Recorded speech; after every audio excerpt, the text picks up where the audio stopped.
नज़र रखी है। बहुत सॉलिड कमेंट्री आई है, इस पर हम और डिस्कस भी करेंगे आगे। लेकिन आनंद राठी वेल्थ की आज जो लिस्टिंग हुई है वो भी एक देखने लायक बात है। पॉजिटिव लिस्टिंग हुई है और लिस्टिंग के बाद आगे की स्ट्रैटेजी के लिए क्या स्टेप्स उठाए जाएंगे। कंपनी के फाउंडर एंड चेयरमैन आनंद राठी जी और उनके डायरेक्टर अमित राठी जो उनके बेटे भी हैं, वो हमारे साथ साथ में जुड़ रहे हैं। कंग्रेचुलेशंस, आपकी बहुत ही अच्छी लिस्टिंग हुई है। अब आप एक लिस्टेड कंपनी बन गए। राठी जी, आपसे शुरुआत करते हैं। यहां से किस तरह की ग्रोथ नजर आती है आपको कंपनी के लिए?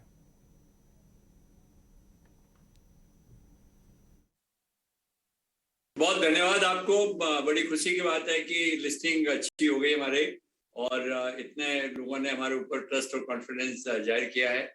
आगे जाके जैसे आपको बताया गया है कि भाई इस साल के 5 महीने में भी प्रॉफिटेबिलिटी जो है, अगर उसको पूरा साल का बना के देखें तो लास्ट ईयर से भी ज्यादा है। और ग्रोथ हमारी एसेट्स में 25%, 23 से 25% रेगुलर ग्रोथ हो रही है। तो इसलिए भविष्य इस समय को देखते हो और आगे जाके तो और अच्छा होगा, क्योंकि number of wealthy people, millionaires बढ़ते जा रहे हैं इंडिया में। इसलिए, और हमारी कंपनी पहली ऐसी कंपनी है जो खाली प्योर वेल्थ मैनेजमेंट कंपनी है जो आज लिस्ट हुई है। तो मुझे उम्मीद है कि आगे जाके बहुत अच्छा बिजनेस भी होगा और हमारे जो शेयर होल्डर बने उनको भी बहुत फायदा मिलेगा। राइट। अमित, आपसे जानना चाहेंगे, अमित राठी भी हमारे साथ है। अमित, मार्केट्स इस वक्त कैसे लग रहे हैं? अगर 2022 की बात करें, क्या लग रहा है आपको? क्या नए ट्रेंड्स इमर्ज करके आएंगे? स्पेसिफिकली जब आप हाई नेटवर्थ इंडिविजुअल्स की डेटा को रीड करते होंगे, उनकी तरफ से किस तरह के सेक्टर्स में इंटरेस्ट ज्यादा दिखता है?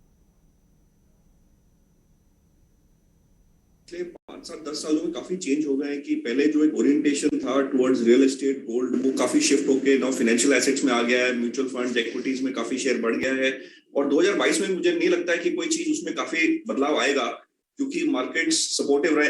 एक्सपेक्टेशन है कि मार्केट सपोर्टिव रहेंगे। कॉर्पोरेट प्रॉफिटेबिलिटी ग्रोथ काफी बढ़िया है। ऑफ कोर्स कोविड सिचुएशन, वो उसके कारण वॉलेटिलिटी आती रहेगी। इन्फ्लेशन एक्सपेक्टेशंस जो दुनिया भर में है उसका वो भी एक फैक्टर है। But I think generally market strong लग रहे हैं। तो मार्केट जो एचएनआई इन्वेस्टमेंट पैटर्न्स है वो ज्यादा चेंज नहीं होंगे। आई थिंक वो पीपल जिनके पास लॉन्ग टर्म वेल्थ है, तो उनका होराइजन इक्विटीज की तरफ हमेशा थोड़ा पॉजिटिव ही रहता है। प्राइवेट वेल्थ मैनेजमेंट इंडस्ट्री है, इसका राठी जी आपसे पूछता हूं मैं कि ये जो प्राइवेट वेल्थ मैनेजमेंट इंडस्ट्री है ये किस तरह से इवॉल्व हो रही है और आगे जाते हुए आप में किस तरह का ग्रोथ नज़र आता है? क्योंकि आप अपनी कंपनी में ये बिजनेस कर ही रहे हैं। जब बातचीत करते हैं आपको बहुत ब्लॉकबस्टर ग्रोथ लगता है सस्टेन करेगी यहाँ से भी? देखिए, इसमें चेंजेस पहले जो था, लोगों का ध्यान रहता था प्रोडक्ट के ऊपर कि ये प्रोडक्ट ले लो, ये प्रोडक्ट ले लो। अभी जो ध्यान है लोगों का एक पोर्टफोलियो कॉन्सेप्ट के हिसाब से ध्यान है। और हमने यही उसमें एक डिफ्रेंसिएशन किया है कि हमारा जो तरीका है उसमें हम बजाय प्रोडक्ट बेचने के हम होलिस्टिक हम उसको एडवाइस देते हैं क्लाइंट को कि भाई आपका पूरा जो भी बैलेंस शीट की साइज है उसके देखते हुए किस तरह हम आपको सलाह दें, किस तरह का आपके पोर्टफोलियो को ठीक से रखवाएं, मैनेज करवाएं कि आपको पैसिव वे में 12 से 13-14% रिटर्न आपको मिलता रहे ऑन ए क्यूमुलेटिव बेसिस।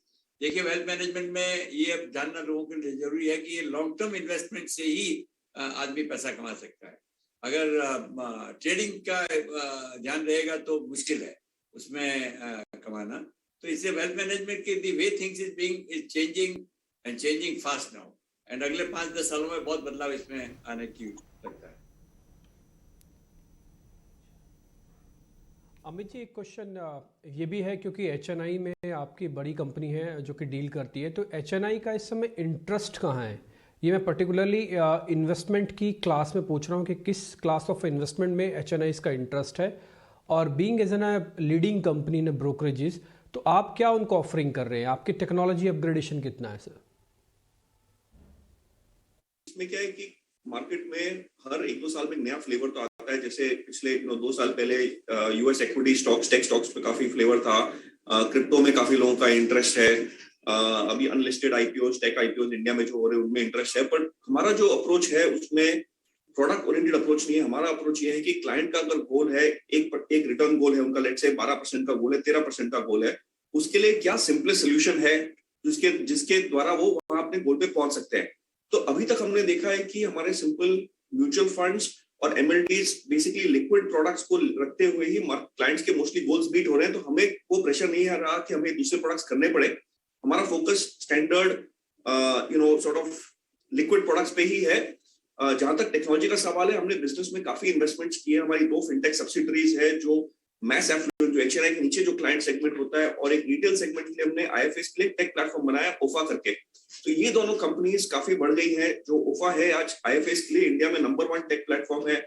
जो डिजिटल वेल्थ है उसने भी मैस एफ्लुएंट सेगमेंट में एक बड़ी अच्छी प्रोग्रेस कर ली है, और प्राइवेट वेल्थ में ये सारी टेक्नोलॉजीज, कटिंग एज टेक्नोलॉजीज हम इंप्लीमेंट करते जा रहे हैं ताकि क्लाइंट का जो एक्सपीरियंस है वो इम्प्रूव हो।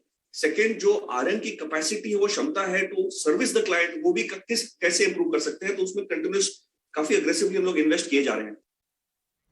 राइट जेंटलमैन, बहुत बहुत धन्यवाद। Congratulations on the listing once again. Vineet Bolinjkar हमारे साथ जुड़े हुए हैं। Vineet, good afternoon. अभी